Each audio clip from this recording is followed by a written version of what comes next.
টয়লেটে ভুলেও মোবাইল নিয়ে যাবেন না, তাহলে কিন্তু আপনার মহাবিপদ হবে। শুধু দুনিয়াতে নয়, আখেরাতেও হবে। টয়লেটে ভুলেও মোবাইল নিয়ে প্রবেশ করবেন না।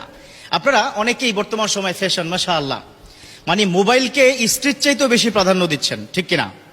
বিশেষ করে ইয়াং জেনারেশন, প্রয়োজনে জীবন দিয়ে ফেলবো কিন্তু মোবাইল লাগবে আমার, আছে না নাই? সমাজে প্রবলেমটা কিন্তু আছে।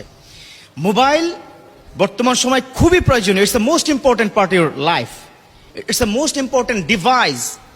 আপনি ইউটিলাইজ করবেন, নো প্রবলেম, এটা নিয়ে I have no objection about this matter. But objection হচ্ছে এই মোবাইল ইউজ করার ক্ষেত্রে, কখন, কোথায়, কিভাবে আমরা ইউজ করব। বর্তমান সময় যুব সমাজ নষ্ট হচ্ছে একটা বড় জায়গায়, সেটা হচ্ছে মোবাইল ব্যবহারে, ঠিক কিনা? কথা তিক্ত বাট কথা বাস্তব। এখানে ইয়াং তোমরা কি যারা আছো যে মুচকি মুচকি হাসতেছে, হাসলে কাজ হবে না। এই মোবাইল তোমাকে ধীরে ধীরে জাহান্নাম পর্যন্ত কি নিয়ে যাচ্ছে।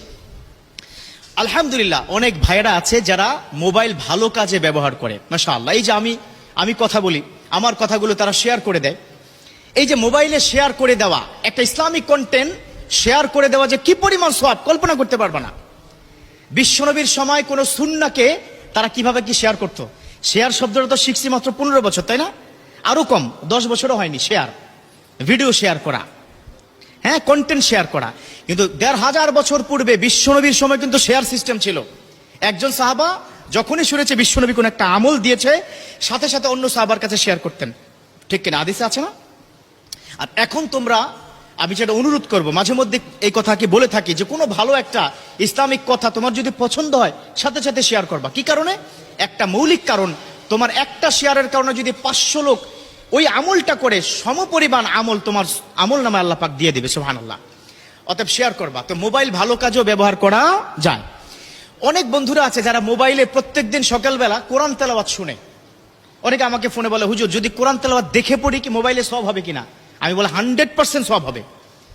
মোবাইল দেখে যদি আপনি কোরআন তেলাওয়াত করেন 100% সওয়াব হবে।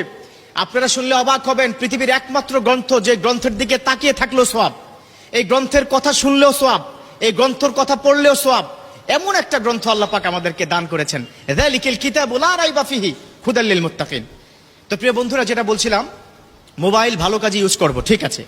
অনেকে মোবাইলের স্ক্রিনে আল্লাহু মুহাম্মদ, মক্কা মদিনার ওয়ালপেপার কি দিয়ে থাকে। তো আমার যে আজকের বিষয়টা হচ্ছে, যখনই তোমরা ওয়াশরুমে যাবে, ওই মোবাইল নিয়ে যদি প্রবেশ করো, কি কি সমস্যা হতে পারে। 1 নম্বর, মোবাইলের মধ্যে ওয়ালপেপার, সেখানে আল্লাহু মুহাম্মদ মক্কা মদিনার ছবি যদি থাকে, এটা অপবিত্র একটা জায়গায় প্রবেশ করলে তোমার মারাত্মক লেভেলের কি গুনাহ হবে, বেয়াদবি হবে। কাবাগরের সাথে বেয়াদবি হচ্ছে, আল্লাহর সাথে বেয়াদবি হচ্ছে, আমি নবী মুহাম্মদ সাল্লাল্লাহু আলাইহি সাল্লামের সাথে বেয়াদবি হচ্ছে। সো এটা করা যাবে না। 2 নম্বর, আমরা মাশাআল্লাহ অনেকে মোবাইলে রিংটোন দেই না? সূরা রিংটোন দেই কিনা? দেই না? সূরা আমরা কি রিংটোন দেই?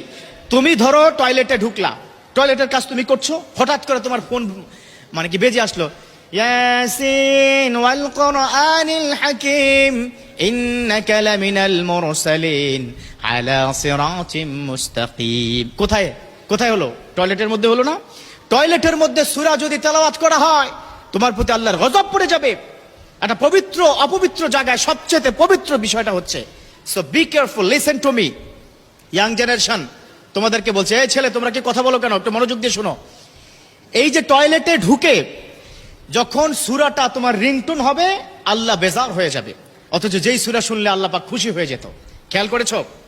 আচ্ছা, 3 নম্বর, তুমি টয়লেটে ঢুকলা, ফোন আসলো, এত জরুরি ফোন, না ধরে আর পারতেছো না, ওই পাশ থেকে তোমাকে আসসালামু আলাইকুম, তুমি এখান থেকে বললা ওয়ালাইকুম আসসালাম, ওখান থেকে বললা আপনি কেমন আছেন, তুমি বললা আলহামদুলিল্লাহ ভালো আছে, আল্লাহর রহমতে খুব ভালো।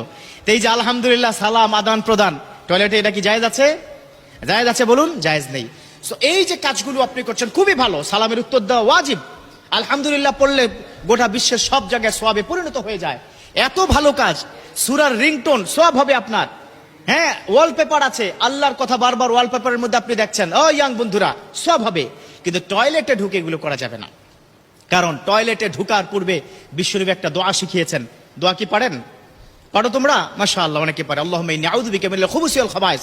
টয়লেটের মধ্যে ঢুকবে, সেখানে বদজিন্নাত যা আছে, শয়তান থেকে আল্লাহ হেফাজত রাখবেন, সেজন্য দোয়াটা পড়া।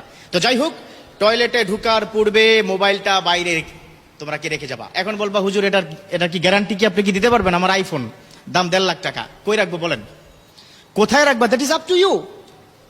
প্রয়োজনে বন্ধ করে কি ঢুকো, 10 মিনিটের জন্য কি ক্ষতি। অতএব বি কেয়ারফুল, টয়লেটে ঢুকে মোবাইল ব্যবহার করা যাবে না।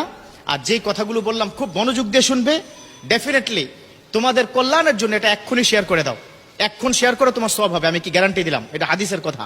আল্লাহ আমাদের প্রত্যেককে বুঝার